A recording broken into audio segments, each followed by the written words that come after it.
जी, मैं तो कहूँगी कि जो आरक्षण है वो सबके लिए होना चाहिए। पहले सामाजिक स्थिति ठीक करें, उसके बाद आरक्षण को खत्म करें। जिस दिन जातियाँ खत्म हो जाएंगी, जातिगत भेदभाव खत्म हो जाएगा, उस दिन आरक्षण थूक देंगे।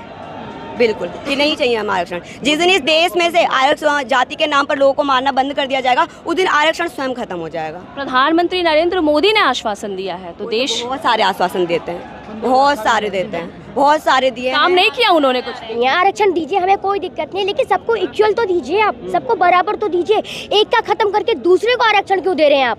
सबको बराबर दीजिए। ये आदेश वापस ले लो, वरना ये दलित समाज के लोग तुम्हारे सुप्रीम कोर्ट में और नरेंद्र मोदी के प्रधानमंत्री के ऑफिस में ताला लगा देंगे आप लोग, हम बोलोगे। नमस्कार, आप देख रहे हैं द जनता लाइव। इस वक्त मैं इंदिरा गांधी स्टेडियम में मौजूद हूँ, जहां आरक्षण से संबंधित मुद्दों को लेकर लोगों में बहुत ज़्यादा भीड़ है, लोगों में नाराज़गी है, लोगों में बहुत ही ज़्यादा गुस्सा है। आप देख सकते हैं हज़ारों की संख्या में मेरे आसपास में लोग एकत्रित हुए। मैं इन लोगों से बातें करूंगी और बताऊंगी कि आखिर नाराज़गी इस हद तक क्यों है। स्वागत है आप सभी लोग। मैं मीनाक्षी अम्बेडकर, मैं उत्तराखंड से आई हूँ यहाँ पर अपने हक अधिकारों की लड़ाई के लिए। तो आरक्षण, आज आरक्षण को खत्म करने की बात की जा रही है, वर्गीकरण की बात कही जा रही है। कह रहे हैं कि आर्थिक बेस पर आरक्षण होना चाहिए। आज देखिए, देश के प्रेसिडेंट अखिलेश यादव जी के साथ भी एक हुआ था हादसा कि एक मंदिर में प्रवेश करने से उनको उस मंदिर को गंगा जल से शुद्ध किया गया था। तो आप कह सकते हैं कि ये उनकी आर्थिक स्थिति है, सामाजिक स्थिति है, क्योंकि आर्थिक स्थिति तो बहुत मजबूत है वो।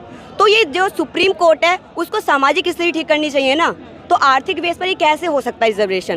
पहले उनको सामाजिक स्थिति ठीक करनी चाहिए कि समाज में आज भी छुआछूत क्या है, क्यों है, आरक्षण क्यों है, वो उनको पता है कि आरक्षण क्यों दिया गया है, हमारा उसका एक ऐतिहासिक कारण है। तो उनको जड़ पर काम करना चाहिए कि आरक्षण है क्यों, ऐसे ही वर्गीकरण करके, या फिर ये नहीं कहना चाहिए कि मतलब आर्थिक बेस पर ये होना चाहिए। तो इन चीज़ों को सोचना चाहिए। और पीढ़ी दर पीढ़ी हमारे समाज के लोग आज भी जाति के नाम पर मारे जाते हैं, आज भी जाति के नाम पर लोगों को पानी पीने पर मार दिया जाता है, जिसका जीता जागता उदाहरण है इंद्र मेघवाल, एक छोटा सा बच्चा जिसको पानी पीने पर जाति के नाम पर मार दिया गया। एक हमारे भाई जिनको मूंछ रखने पर मार दिया गया। और एक इतने गंदे वो आते हैं केस कि एक बारात चढ़ने पर, घोड़ी पर चढ़ने पर मनुवादी लोगों के पेट में दर्द हो जाता है। पता नहीं कि उनको घोड़ी पे बारात चढ़ाने से उनको प्रॉब्लम क्या होती है। तो ऐसी ऐसी चीज़ें हैं जो कि समाज में बहुत ज़्यादा गंदी हैं। तो पहले इन चीज़ों को ख़त्म करना चाहिए और बाद में रिजर्वेशन की बात करनी चाहिए इनको। आज जो आप लोग प्रोटेस्ट कर रहे हो, उसमें एक मुद्दा और खुल के आया है कि EWS की तरह आप लोग 10% आरक्षण की अलग से मांग कर रहे हैं। इस बारे में क्या कहेंगे? जिस प्रकार ये बोल रहे हैं कि SC ST आरक्षण में वर्गीकरण होना चाहिए, तो अच्छी बात है। अगर इनको लगता है कि हाँ कि SC ST कास्ट में भी और भी पिछड़े लोग हैं, तो जिस प्रकार जनरल के लिए EWS है 10%, तो ऐसे ही अलग से स्कीम बना दी जाए ना, इनके लिए भी 10% आरक्षण इनके लिए भी होना चाहिए। पर ऐसे हमारे समाज को तोड़ने का काम तो ना करें। आज आप देख रही होंगी कि आज वाल्मीकि समाज, जाट समाज एक दूसरे से लड़ रहा है, और वो भी बड़ी गंदी तरीके से। हमारे महान पुरुषों ने कहा था कि फूट डालो राज करो की नीति। तो ये जो सुप्रीम कोर्ट का फैसला है, वो सिर्फ और सिर्फ फूट डालो राज करो की नीति है और कुछ नहीं। ये जो 85% का दावा दिया था हमारे महापुरुषों ने, हमारे माननीय साहब काशीराम ने, सिर्फ ये उसका तोड़ने का काम कर रहे हैं और कुछ नहीं है। तो केंद्र सरकार ने ये बात कही है कि उन्होंने क्रीमी लेयर की जो बात की थी उसको लागू नहीं करेंगे। उन्होंने जब आश्वासन दे दिया है, वो चीज़ों को वापस ले लिया है, तो फिर इस तरह की नाराज़गी क्यों? आरक्षण सबके लिए होना चाहिए। मैं तो कहूँगी कि जो आरक्षण है वो सबके लिए होना चाहिए। पहले सामाजिक स्थिति ठीक करें, उसके बाद आरक्षण को खत्म करें। जिस दिन जातियाँ खत्म हो जाएंगी, जातिगत भेदभाव खत्म हो जाएगा, उस दिन आरक्षण थूक देंगे।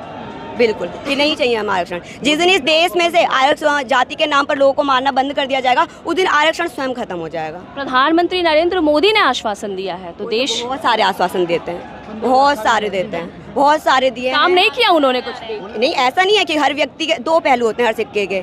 अच्छे काम भी होते हैं, बुरे काम भी होते हैं। तो अच्छे काम भी किए हैं, बुरे काम भी किए हैं। जैसे कि बहुत सारी चीज़ें हैं जो कि होता है, रोजगार देंगे, ये देंगे, वो देंगे, पर ऐसा हुआ नहीं हुआ। तो कहीं ना कहीं ये चीज़ें भी गलत हैं। पर ऐसा नहीं कह सकते कि गवर्नमेंट ने ये काम अच्छा नहीं किया, ये नहीं किया। अच्छा भी किया तो बुरा भी किया। ठीक है, शुक्रिया। आप कुछ बोलेंगी? आप क्यों इतनी नाराज़ चल रही हैं? नहीं, ऐसी बात तो नहीं, आपको लग रहा है नाराज़। तो सुप्रीम कोर्ट के आदेश से जो नाराज़गी है, नाराज़गी तो बनती है, क्योंकि हमारी आत्मा पे हाथ डाला गया है। हमें नहीं, बिल्कुल भी हमें बर्दाश्त नहीं है कि हमारे आरक्षण की ओर कोई भी देखे। क्योंकि आरक्षण इसलिए है क्योंकि हमें वर्षों से जाति के नाम पर दबाया जाता है। इंद्र मेघवाल है और बहुत से अन्य साथी हैं जिन्हें घोड़ी पे चढ़ने से मना किया जाता है, मूंछें काट दी जाती है। वहाँ पर क्यों सरकार मौन रहती है? वहाँ पर क्यों कानून को नहीं दिखाया, सुप्रीम कोर्ट को भी शायद नहीं दिखाई देता कि इतनी ज़्यादा बुरी दशा है समाज की, तो वहाँ पर भी इन्हें कुछ सोचना चाहिए। जैसा इन्होंने बड़ा निर्णय वर्गीकरण को लेकर किया है, इनको वहाँ पर भी बड़ा निर्णय लेना चाहिए हमारे हक और अधिकारों के लिए। आप लोगों ने ये कहा कि फूट डालो राज करो की राजनीति चल रही है, तो क्या इस तरह के फूट से समाज बढ़ जाना चाहिए? देखिए, अभी कुछ दिन पहले घटना आई थी, वाल्मीकि समाज और चमार समाज में बहुत ज़्यादा हिंसा हुई थी, आप लोगों ने देखा भी होगा।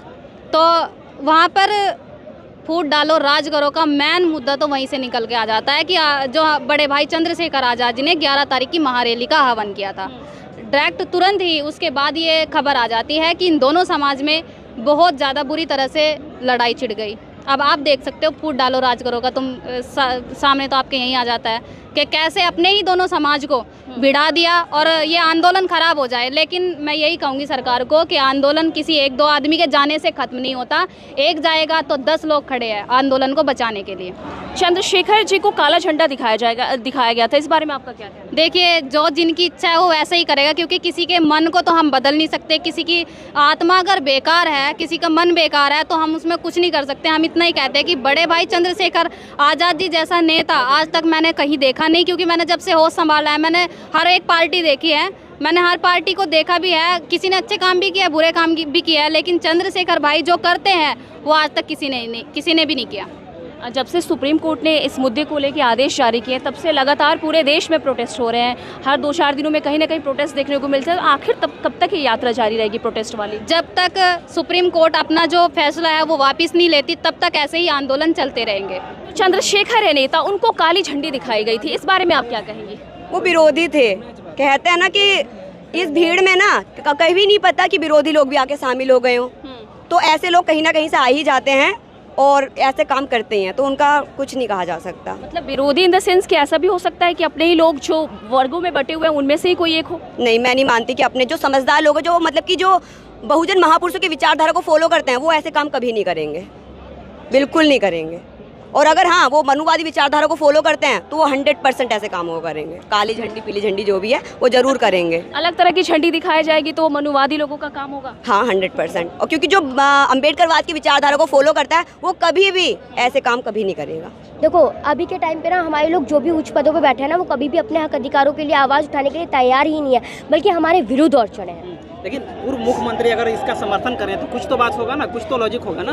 लॉजिक यही तो है ना कि वो हमें बांटना चाहते हैं, उनका उसमें फ़ायदा हो रहा होगा। सबसे छोटी सी बात है, फ़ायदा हो रहा होगा। हाँ। ऐसा तो नहीं है कि उनको उसका मतलब नहीं पता होगा। उनका कहना है कि हमारे समाज, जो मांझी समाज है, वो बहुत ही कम जो है वो एजुकेशन में है, स्टडी में है, नौकरी में है, इसलिए आरक्षण देना ही पड़ेगा, कोटा विदिन कोटा लाना ही पड़ेगा। हमें कोई दिक्कत नहीं है, आरक्षण दीजिए, हमें कोई दिक्कत नहीं है, लेकिन सबको इक्वल तो दीजिए। आप सबको बराबर तो दीजिए।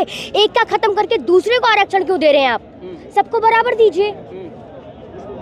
आपको लग रहा है कि वो बांट रहे हैं? बांट ही तो रहे हैं भैया। SC/ST आरक्षण का वर्गीकरण करने का मतलब यही है कि बांट रहे हैं आरक्षण को। सरकार अगर इस फैसला पर ऑर्डिनेंस नहीं लाती है, सुप्रीम कोर्ट अगर जो है वो पुनर्विचार याचिका नहीं सुनता है, तो आप लोग और आपके जो चंद्रशेखर आज़ाद जी हैं क्या करेंगे? देखिए, अभी जिस तरीके से हम प्रोग्राम्स रख रहे हैं इसी प्रकार हम करते रहेंगे, और एक ना एक ऐसा टाइम आएगा कि हाँ उनको तो झुकना पड़ेगा। बस आप लोग चिल्लाते रहिएगा, वो लोग फैसला पे फैसला देते रहेंगे। ऐसा तो नहीं होने वाला, ऐसा तो नहीं होगा बिल्कुल।